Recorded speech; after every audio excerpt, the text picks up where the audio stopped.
Hi, I'm Sheila and I am an alcoholic. I'm not doing the Ask It Basket session, Kayleen, but I'm glad to be here and glad there's questions. I'm happy to take it from you, Are Sheila. you ready to? You're the one who passes it off to me, but I will pass it off to you later. How about that? That's how we're rolling today. This is your show, Ask It Basket. It's wonderful. Well, thank you. Thank you, Lisa. Thank you, Sheila. Good afternoon, everyone. My name is Kayleen and I am an alcoholic and I am currently serving as this year's alternate chairperson. So I have the pleasure of starting off our last session of the weekend, but I do want to start it with a moment of silence followed by the serenity prayer. God, grant me the serenity to accept the things we cannot change, the courage to change the things we can, and the wisdom to know the difference. I didn't expect to go with the we there, but here we are together. All right, so we've asked all our main speakers to participate in this afternoon's Ask It Basket session. Each speaker will be given a few of your questions to answer. We'll answer as many as we have time for this afternoon. There were so many good ones, we will try to get to them all. Unfortunately, Jimmy D does send his regrets. A man who he sponsors lost his 2-year-old son and he's attending the service. It's amazing how we show up for each other today, thanks to this program. And right after the sharing, don't run off because we have one more special drawing to do, of course. But for right now, let us welcome back our speakers from the weekend. Look at this full screen. Yay. And I may have a quick note from Kesho. I know she's also dealing with some family issues, so she'll try and join us as soon as she can. For now, we will start with who we have, and I'm going to kick it off to Sister Judith Ann. So Sister Judith Ann, someone mentioned how after you were sharing, there was a discussion around visiting the archives, and someone wanted to know where it's located and can anyone visit on the experience you talked about.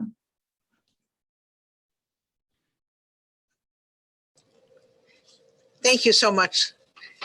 The archives of AA are situated in Manhattan, in New York, at the General Service Office. And our archivist is a wonderful, wonderful leader and very, very competent in what she does for us and very much in love with AA. And that's Michelle Mirza. And Michelle really has a staff. Now, I will say that because we are just opening our offices now in, post-pandemic, absolutely, we can't just show up. We do need to call Michelle and understand whether it's an appropriate time for a visit to the archives. But I will just say that it's so valuable for any of us that are involved in AA to see the heart and soul of our archives and the history, and there's many current aspects of archives that Michelle really manages for us. All of our minutes of meetings, surely the history, all of the historical pieces, but there's current also. And I know from sitting on 2 search committees recently, Michelle we need something, she's there to get it for us. So I just know that it'll be very worthwhile if you are able to, when you're in New York, if you're able to visit our archives, you'd be very welcome to do so. It's the membership, the fellowship's archives. Wonderful, thank you. Thank you so much. All right, Tim, you're up. WhatsApp seems to be becoming quite popular with AA members and groups. One of them I recently joined has been posting pictures of themselves. What are your thoughts on this related to Tradition 11? Well, Tradition 11, I think the conference has addressed this as well. We need to maintain our anonymity. And I always like to point out the number one reason I maintain my anonymity. I've been in the program years enough that I don't really care anymore. I protect my anonymity so that the newcomer feels like they're protected. I haven't forgotten that I wanted no one to know that I was in your rooms. I didn't care if they knew that I was a drunk. I didn't want them knowing I was coming to the AA, right? That would have been some kind of confession of something or other. I'm not sure what, but that's the insanity. There are a lot of apps going on. Of course, we're all familiar with the meeting app. I showed an app on my presentation that is for the public information, which doesn't mess with anybody's anonymity. And we're doing Twitter and so forth the same, where it's a group representing not an individual. It's personal anonymity. AA is not anonymous. We are, right? So I think the best thing to do is, if it looks like your name could get out there, if it looks like your face could get out there, probably not a good idea. If it's a private group, if you know it's safe and you know it's going to be protected, go for it. Any way we can communicate with each other is wonderful as well, right? Thank you.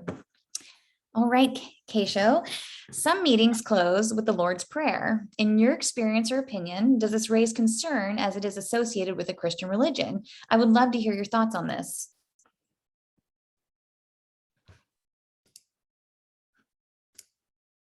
Power to help me, and that was posed to me. So I want to say that first. I've been in AA for 34 years, and I have never said the Lord's Prayer at the end of any meeting, because in my opinion, it is a Christian prayer. It is a beautiful prayer. I love it. I grew up with it as a kid, but it is not appropriate to end a meeting to me, for me, of a fellowship that says they're open to all religious experiences. So that's one. Two, and that is that at the same time, the traditions taught me that the group conscious is important.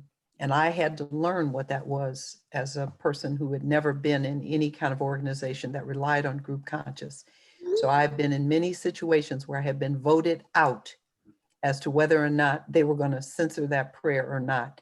And I've had to learn to live with it. And that's good for me. So I say the prayer that's appropriate to me, and part of our fellowship language in our meetings in my area, since our group is autonomous, is that we ask people to end the meeting with any prayer that they find comfortable with. So that's how we have dealt with it in our group. Thank you. Okay, Craig.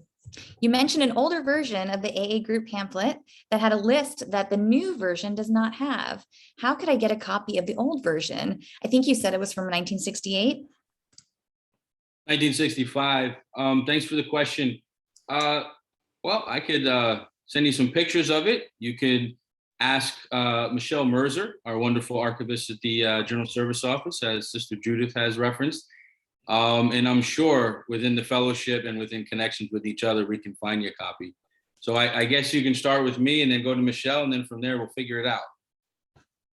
Awesome. Thank you. Steve, can a small meeting with no GSR decide to have a GSR, and then does it become a group rather than a meeting? Did you ask, can they have a GSR and then become a meeting? Well, certainly they can. And but that would begin with with the group conscience and with discussion, I think, and making that transition from a meeting to a group, understanding the responsibilities that come with taking on that group, not doing it. I went to a correctional facility, a county correctional facility. I was about 3 years sober. I was on fire. I went in there, and man, I turned that into a group in about 2 weeks. But none of us knew what that meant. I just did it because I got excited. And I will tell you that we didn't live up to the responsibilities. We weren't conducting ourselves as a group. And it wasn't, it was, I think maybe my internet connection's bad. Now, can you hear me okay? Yes. Okay. But so I think I've been part of a number of meetings that began as a meeting that went through that process to transition to a group. But again, it was step by step and thoughtful in most cases. Awesome. Thank you. Ashley, how do you take your sponsees through the concepts? That's a great question. Thank you so much. So I take the women I sponsor through the concepts by doing, and I've done this before with my sponsor. The format we use is a weekly call, and we provide a lot of literature for them to read. And then my sponsor shares for 15 minutes. And then I share for 15 minutes, and then we do questions and answers for the remaining 15 minutes. And because obviously it's not affiliated with Alcoholics Anonymous, we also use some AlAnon literature as we prepare for the study group. We use the illustrated pamphlet, which is how I got turned on to the concepts of service in the first place. We use the AA service manual, and we use the 12 concepts of service checklist. And if anyone wants to be in touch with me directly, I would be happy to share with you some of the AlAnon literature that we also encourage folks to take a look at, because the concepts were approved in AlAnon in 1968. And they have some specific literature on the concepts of service. And I'm getting ready to start another concept service group. If anyone would like to join, we would love to have you. We don't have a date yet, but it's going to be, something like a Tuesday morning at 9 o'clock, and the more the merrier. Thanks for asking. Thank you. Well, perfect transition on the AlAnon topic, because our next question is for Marissa. Marissa, how do AlAnon members count their recovery date? And are chips given out the same way some AA groups practice that? And if so, what would constitute a relapse or a date reset? How does that work? Good questions. Of course, I get multiple questions in one, so I have to really pay attention, right? So the first one is, not all AlAnon members actually do count their anniversary date, and not all AlAnon groups acknowledge anniversary dates, much like what we see in AA. Actually, the 2 meetings that have been my home group have not acknowledged anniversary dates. I remember the date vividly because I remember the day I walked through that room, and it's kind of etched in stone. Plus, it was January 2nd, so it wasn't hard for me to forget. It was like a New Year thing for me. But some groups do give out coins, much like AA groups do, to acknowledge anniversaries. And then I think your other question was a slip. Yes. And so if I was counting slips, I probably would have like 0 years of recovery, because I slip all the time. So I think that's what makes the difference between AlAnon and AA so obvious, is that a slip in AA, you cannot, you can't run from it when you have a drink. It's obvious, it's, but AlAnon, from my perspective, is all about the thinking and really trying to put that thinking in the right framework. And the only way I can put that thinking in the right framework is by working the program. And every day, that's a choice for me if I'm going to work it. And sometimes I throw it out the window. I do. Like, I'm not going to sit here and tell you that I work it every day. There's things that I still fight. And so one could classify that as a slip. But I would say I have come consistently to AlAnon every week since that January 2nd. I really have not stopped coming to the program. And that's how I view that I've been coming here for 6+ years. Wonderful. Thank you. Katie, what advice can you share in regards to serving on a board when you have a full-time job? That's a really good question. Thank you for the question. I actually get a question like this a lot about how do you manage your time? And the answer is I don't. I think I said in my talk, maybe not, that there is like a deep trust. And when I say yes to AA, I'm given everything I need, whether that's time or information or inspiration or courage or determination. That as long as I guess the thing I have to do is manage my calendar, right? And make sure that I have things written in a calendar. I'm very clear on where my priorities lie. And as long as I do that and I say yes to AA, yeah, it all tends to work. And obviously practice all of the principles, right? I'm honest, I'm honest with the boss about my outside activities, and sometimes I have to take a Friday off to, to attend a board weekend, and just be open and transparent. Ask permission as well. I have to, I can't just make decisions on my own. I am in another group, and that's my marriage. So making sure that I bring my husband into those discussions, that I don't just unilaterally make decisions about my calendar. So it's right, it's this inclusion of all of the groups in my life, my work group, my marriage group, and then bringing this big God into my life, and trusting that there will be enough, because there always is, whether it's time or inspiration, and that'll all just, it just has, it's always worked. It's kind of like magic. So thank you for the question. Thank you. All right, Stephen, you've got a 3-part question as well. Right. So someone said they may have missed it, but how old were you when you began attending AlAnon?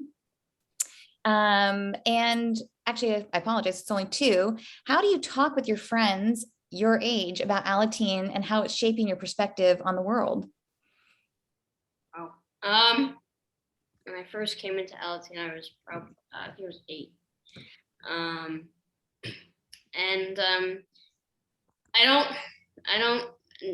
can only think of one friend who actually knows I'm in the program.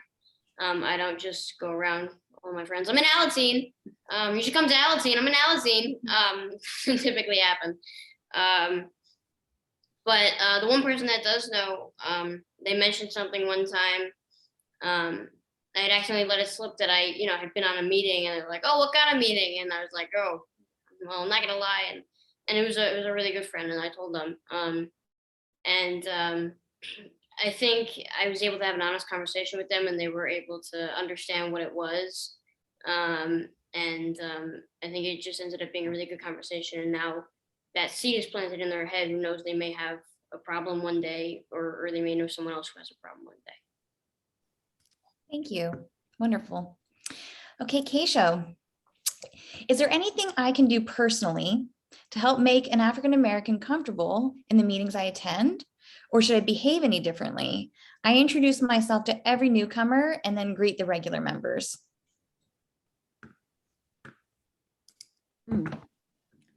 Well, I thought that one of the points that I made clear was to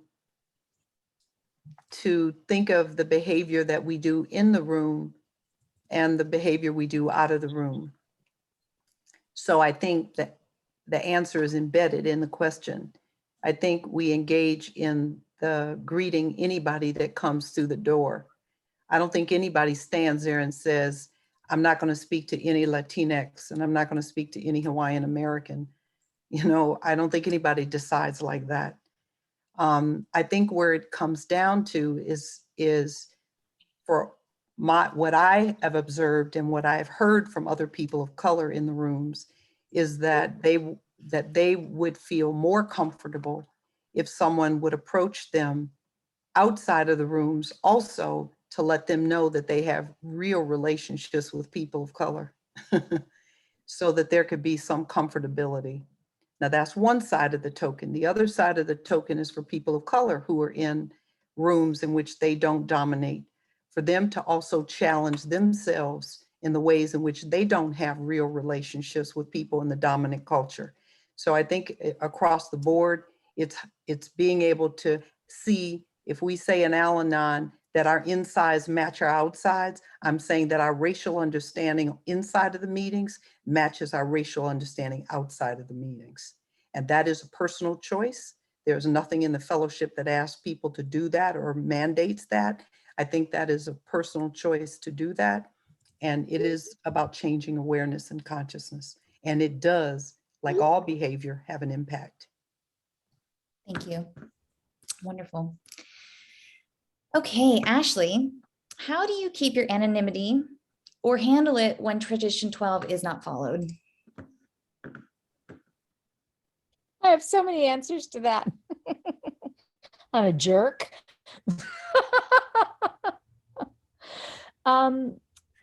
Thanks for the question. I really appreciate the opportunity to address it. You know, you may have noticed when I introduced myself, I said, I'm an alcoholic. My name is Ashley, because I think my name is an outside issue. And I don't know where I picked that up. I heard someone else do it and it just felt good. It felt like home. It felt like a great equalizer to me. It felt very anonymous. It felt very consistent with the third tradition. All you need to know about me is that I'm a drink away from being drunk. And my name is irrelevant and unimportant. I think that tradition 8 applies to me. My profession is something about which I'm asked to remain anonymous. And obviously I'm very careful about tradition 11, but I loved what was shared earlier, that I'm asked to maintain my personal anonymity, but at the same time, Alcoholics Anonymous is not an anonymous society or a secret place. And so when I'm engaged in doing media, I want to share that I'm in recovery.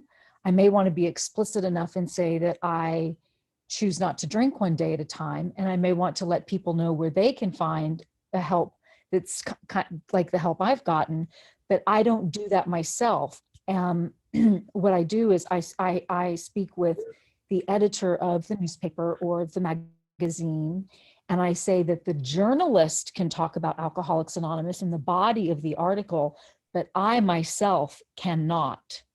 And when I first got into recovery and I was engaging in media, I had my sponsor have those conversations because she knew more about the traditions, and I trusted her to be more on point, perhaps more articulate and more forceful than I could be as a newcomer. And I also showed them the letter that AA publishes on New Year's Day to the media. And so I'm kind of answering the question in a more global way, because there are multiple ways in which I need to handle my anonymity. And I also, of course, have an opinion about people who break their anonymity, who may be my colleagues. And what I love is that Alcoholics Anonymous and the people with whom they've been in their meetings have never broken their anonymity, and that their stuff has stayed anonymous and confidential and within the confines of the rooms, while they themselves chose not to respect the second letter of our fellowship's name. And within the rooms, I've tried a lot of different things. I've tried, you know, bludgeoning people with the traditions. I've tried running out. I've tried hiding. But generally I just say, I'm a generic alcoholic just like you. Or it's very nice to meet you. I'm really looking forward to the meeting, as are you. You know, I just try to find what we have in common. And sometimes in a great big meeting, I'll just, you know, if I'm asked to introduce myself as someone who's visiting from out of town, I'll just use an alias as my first name. And, you know, my first sponsor, God, I love her so much, Maureen S. What a gem. I mean, what a beautiful woman. When she and I first talked about this, she said, Ashley, what's the worst thing anyone could ever say about you? That you were sick and you didn't feel so good and you wanted to get some help. That's all anybody could say about me, you know? And I generally find that people embrace me because of our common purpose and our primary purpose. And that, you know, I go back to the things I've tried. Sometimes I've said, hey, do you have a sponsor? You know, and it just depends on the attitude and the tone with which the person approaches me. But obviously today I have more grace and I have more understanding, and I have more empathy and compassion in terms of how I handle that minute, because it might be a newcomer. And if it is a newcomer, well, by gosh, I take them by the hand and I offer them my phone number and I show them where the literature table is. And I write, you know, I give them the book I have if I'm at a meeting that's out of books, you know, and I've made some incredible friends that way. And, you know, I might even offer myself for a recovery buddy position or sponsorship. And so beautiful things can happen after we get past that initial awkward, you look just like. Thank you very much for the question. I appreciate the opportunity to address it. Thank you. Tim, what are some of the tradition considerations your PI/web committee added into your search engine optimization plan? And what is some advice of how to protect ourselves moving forward with using the traditions in our own SEO plans? Well, as SEO, as a website, there is no personal anonymity, or shouldn't be any personal anonymity on the website. I will bring up this shortly. We have a lot of area and districts creating public landing pages and professional landing pages. And the problem that we've run into is on the area and district websites, a lot of times there are reports on there that have full names listed. And Google's now searching those sites, and so the full names are coming up. So there's a discussion that needs to be had at the conference about how to handle anonymity at that particular level. An intergroup website, a group website, can easily reach out. Alcoholics Anonymous, we're going to keep repeating this line, Alcoholics Anonymous is not anonymous. The people inside it are, right? It's the public information that we put out, the information to the professionals building landing pages, that is all representing the AA organization, and there's nobody's name on it.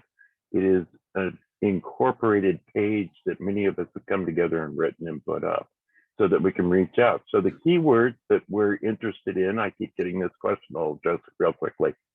We want the keywords that are the most popular and the keyword phrases. We picked at our East Bay intergroup, we got a unanimous consent to use alcoholism recovery program on the internet as our keyword phrase, because it comes right from the big book, and it's simple and it's short, and it happens to be 3 keywords in one phrase. And it does everything we need it to do on the internet. The keywords that we want to use are alcoholism, drinking, how to stop drinking, what is AA? Those are the top 4 keywords that we want to use. Alcohol use disorder gets almost no one looking for it. The only ones using that term are the people in the treatment center industry and a few professionals or students. It gets almost no search engine optimization whatsoever. So we're alcoholism, drinking they get a couple of 100,000 hits a month. Alcohol use disorder gets 3 to 4,000 hits a month, and it's always associated with the DSM. So the DSM-5. So nobody's looking that up. So we found out that it's really easy to rank in organic search using just those 4. And what is AA is actually a really good keyword phrase. It's astounding how many times people are hitting on our websites where we've used that keyword phrase. They don't know who we are. We know this from the communications report, right? The rest of the world doesn't know who we are, even though we think we do. Thanks. Thank you. So Katie, there's a question from someone who's saying that they're a little new. Can you tell them more about why your most important service is to your home group? It's a really great question. Why is the service most, well, I think that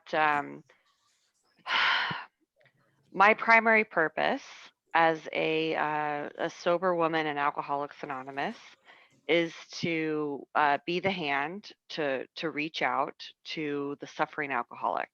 That is my primary purpose.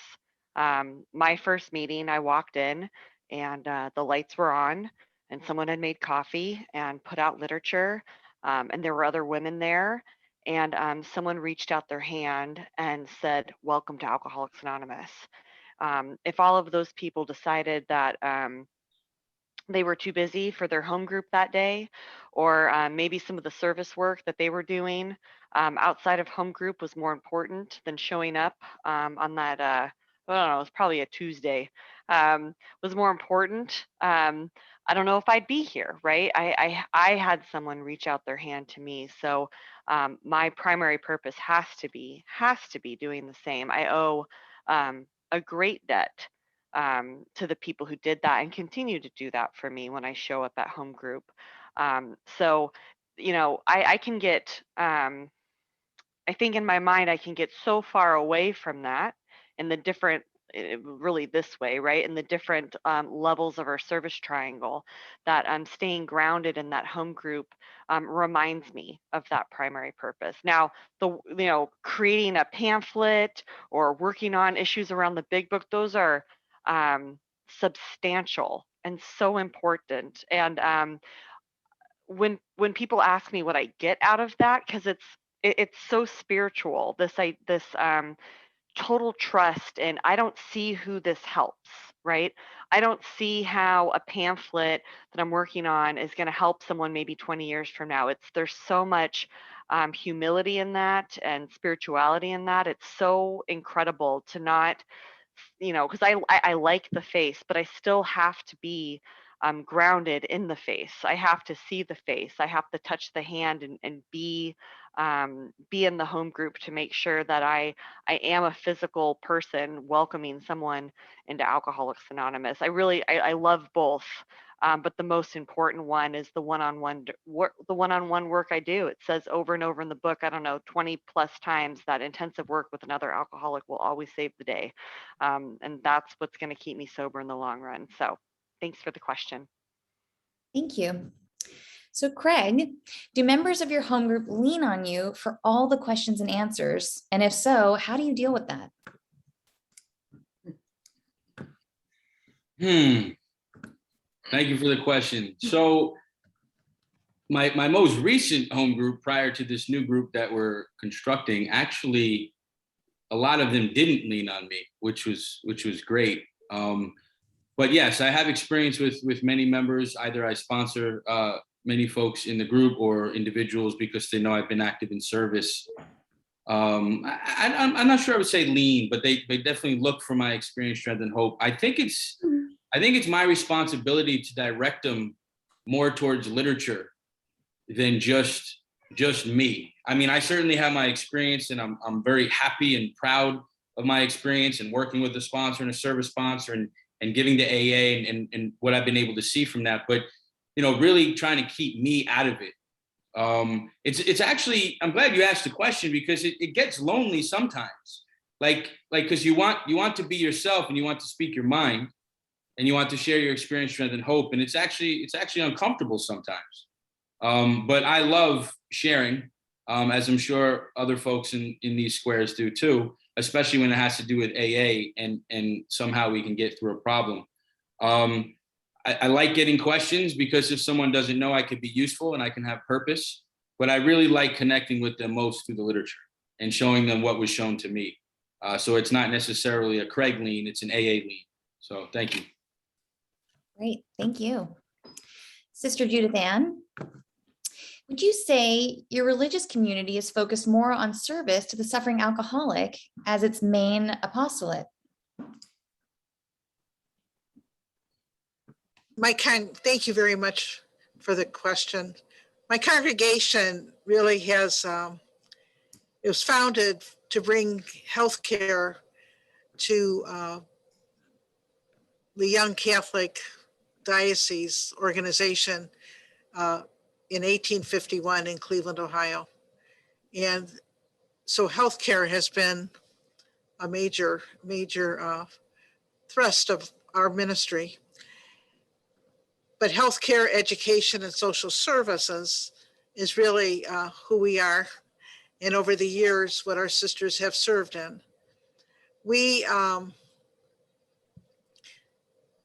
of our ministries, no matter what they are, including service to the suffering alcoholic, when we did storytelling regarding how we serve, and it's not just the sisters, it's all those, we've never done it alone. We've never done it alone.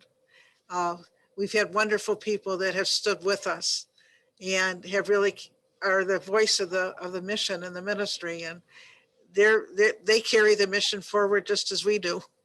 But when we did the storytelling, and we were in the process of developing a new logo for our health system several years ago when I was president of the health system, all of our ministries, no matter what they were, whether it was hospital care, whether it was really our foundations who fund health and human service needs, specifically for those persons who are materially poor, whether it was elder care services, et cetera. It was all a dedication to healing, and healing in the broadest sense of what, healing is, bringing us all to the full potential of what God is calling us to.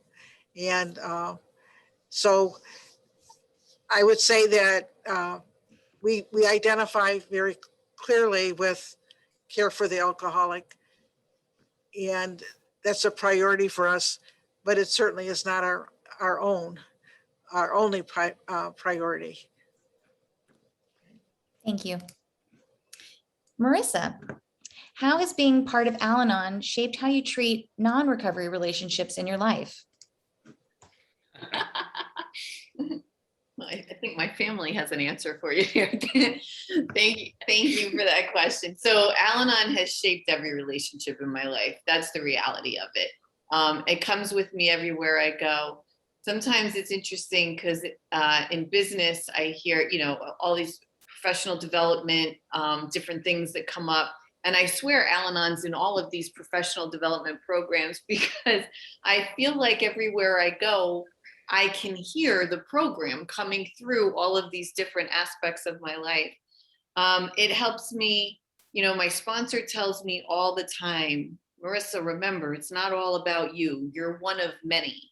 And that's something that I take with me now everywhere. I take it with me at work. I take it with me to the group. My family probably wishes I brought it even more often with me at home, because I still like to think about how things affect me. But the reality of it is it's in every relationship in my life. And I do now, like I talk to friends, and I genuinely am thinking about how can I be useful. That's actually something my husband has always said, is that it's about being useful, right? It's not about getting what you want. It's about how you could be useful to others. And so that's in our programs, both programs, right? That's in Al-Anon, that's in AA, and that's something that's carried through in every aspect of my life. Thank you. Keisho, I would like to know if you think we as AA have entered into controversy by changing men and women to people in the preamble. Wow. Well, I don't have an answer for that. If the direct question is, should we do that? Then I am an advocate of leaving the literature as it is.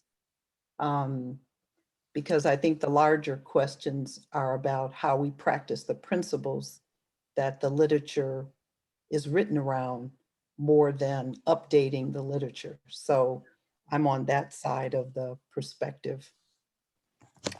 But since language and what is written tells us about our relationships and tells us something about how we relate, I think the discussions that we've had about those things have an implication on young people. And, when they wrote in the 3rd edition of the Big Book that in 1976, half of the fellowship were young people, they were making a huge statement about who we are and what kind of language we should consider. I think that gets worked out in our relationships with each other. It may not show up in the literature that we read on a daily basis.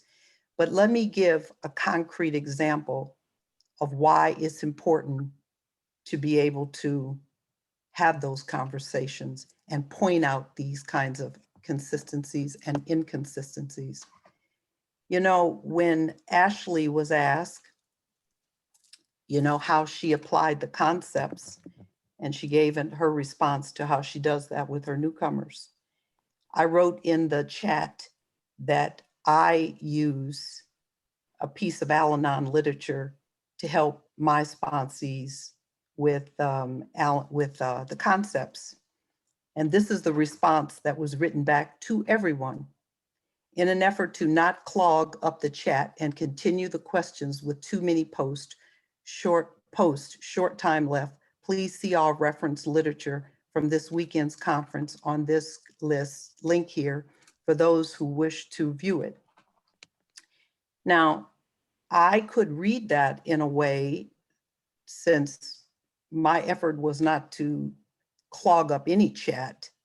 I could read that very personally, or I could read that with regard to the way that we use conference-approved literature in AlAnon and AA.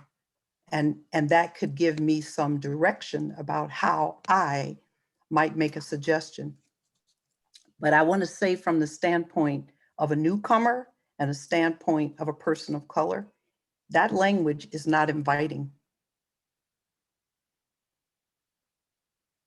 That language is not inviting as a response, right?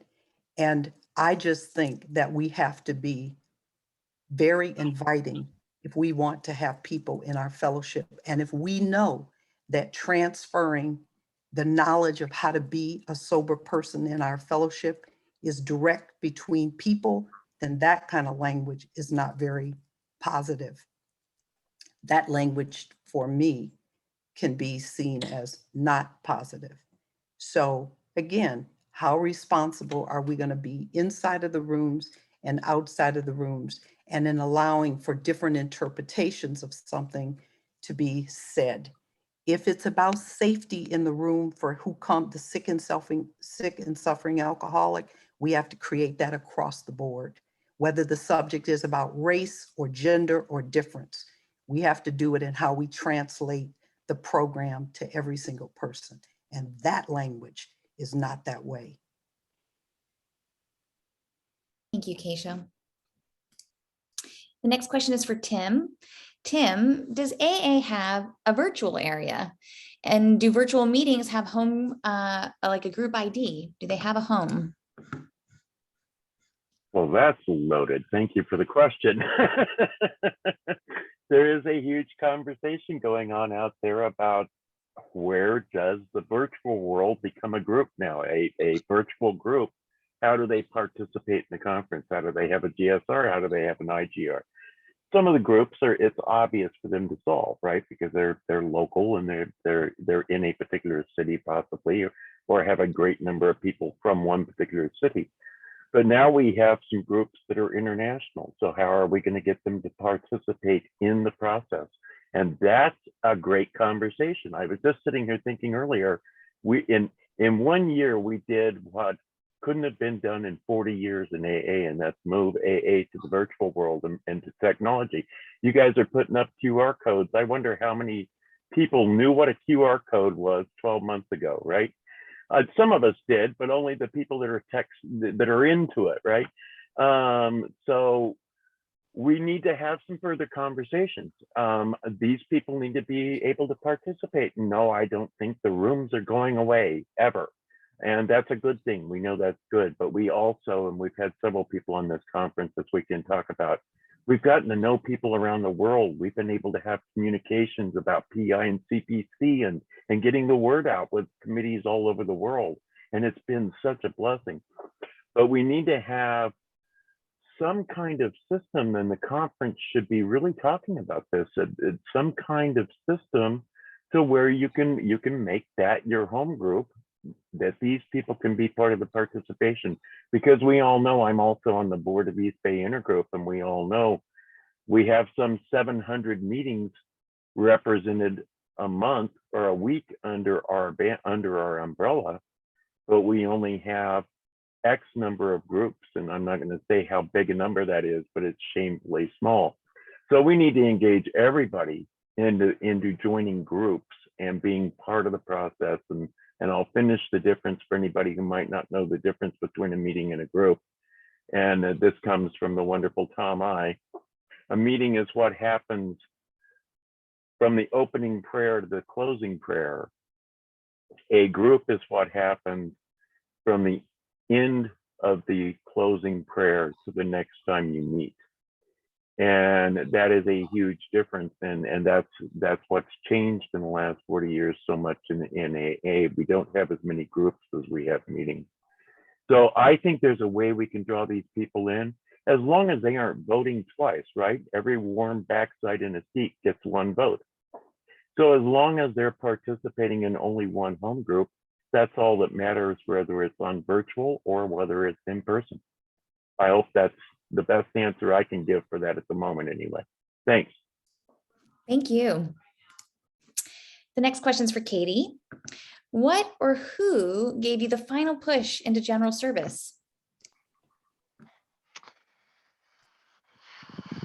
Thank you for the question. That what or who gave me the final push? I think the overall push comes from, my own, how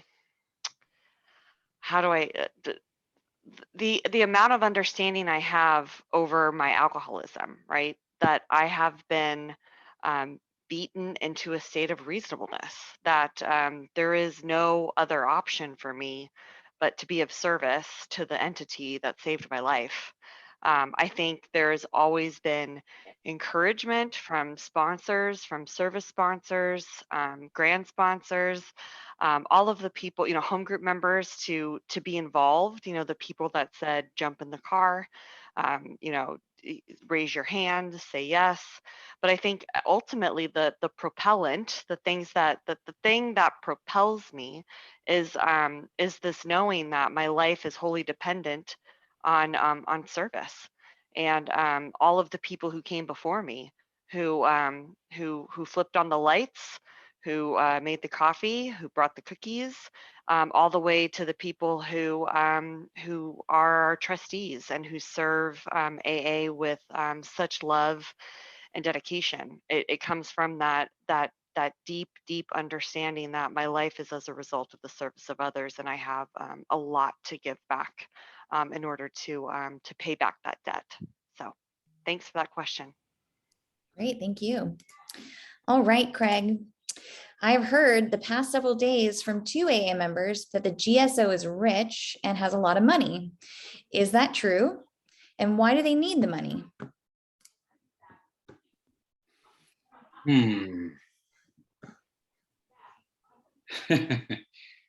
Steve here.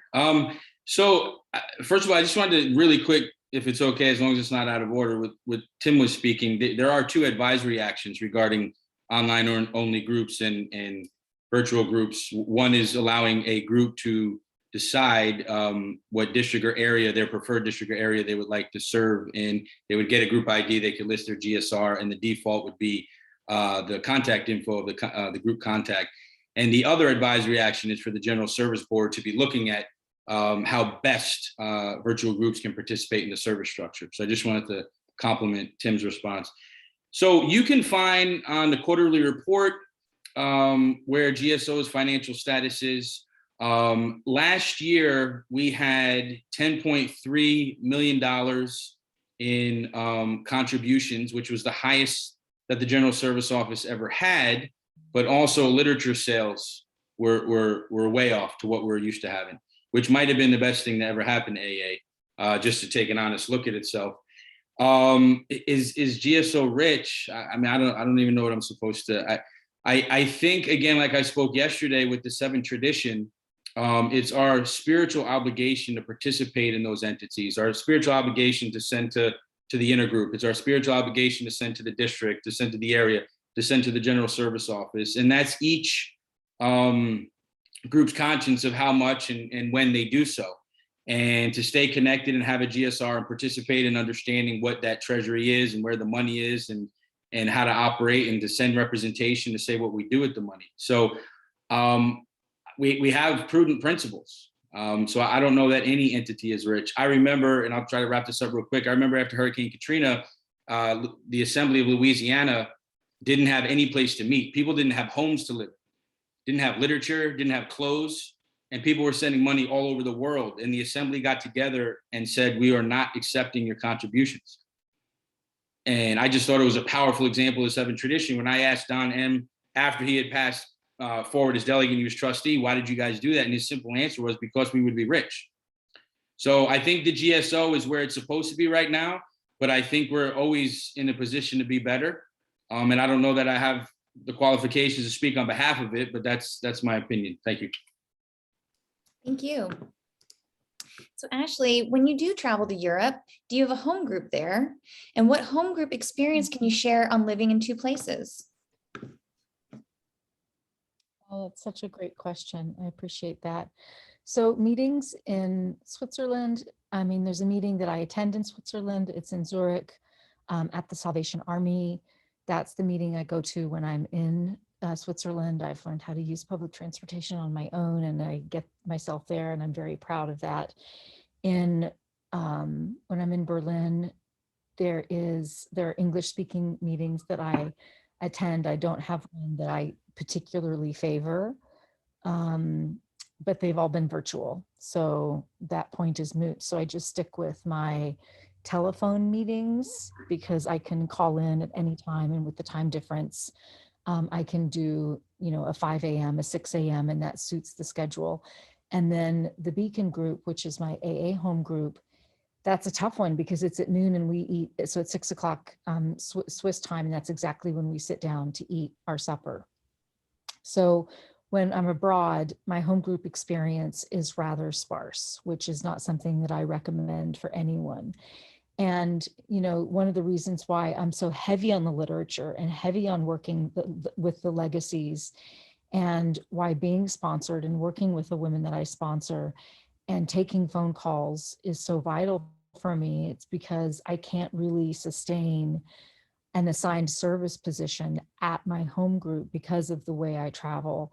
Now, before I met my husband and I became so peripatetic, when I was here in Franklin, Tennessee, from which I'm calling today, I was treasurer, I secretaried, I did lots of things that helped anchor the home group. And of course, I participated in business meetings and was part of Informed Group Conscience and really tried to infuse them with the traditions and the concepts. But right now, that's just not available to me.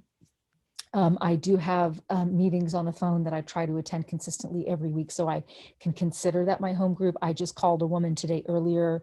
I've been attending a meeting on the phone with her for 11 years, and I just wanted to let her know how much I appreciate her recovery and that I was thinking of her. So I've got those outreach people in addition to my core chosen family in recovery. So that's kind of my experience with it. But so I know that it's a lacuna, it's a gap, and I have to fill that gap with other strong, necessary, nourishing ingredients of my recovery. And I'll be back in Cambridge in the 1st of August, and looking forward to when things are opened back up and I can go in person. And I also feed myself off my memories of my home groups and the really fond memories I have.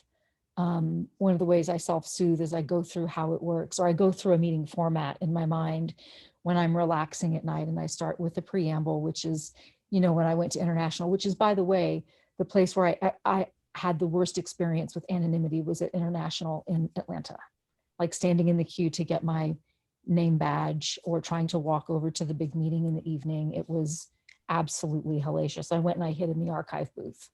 I busted into the archive booth and ducked under the table with a curtain. So sometimes within our community, we have the most challenging behavior. And I used the slogans. I was like, I'm not letting anybody make me different, and I'm not letting anybody keep me out. Just for today, I'm going to keep coming back. I'm going to practice easy does it. But anyway, I cried during the preamble, during the big meeting, more so than the serenity prayer. And I do that kind of this recitation of my home group format when I'm going to sleep at night. So now you know what I think about when I go to sleep at night. Thank you for the question. Thank you, Ashley. And I'm sad to say we are going to transition now to our close. We only have 4 minutes left before the whole conference is over. So please join me in welcoming and thanking all of our speakers one more time. Thank you all so much. I wish we could have asked you even more questions, but that's all the time we have for now. Now, before I pass this back to our 2021 chairperson, I did want to share with everyone how grateful I am for this opportunity to be the alt chair this year, rotating into the chairperson for 2022. And you have heard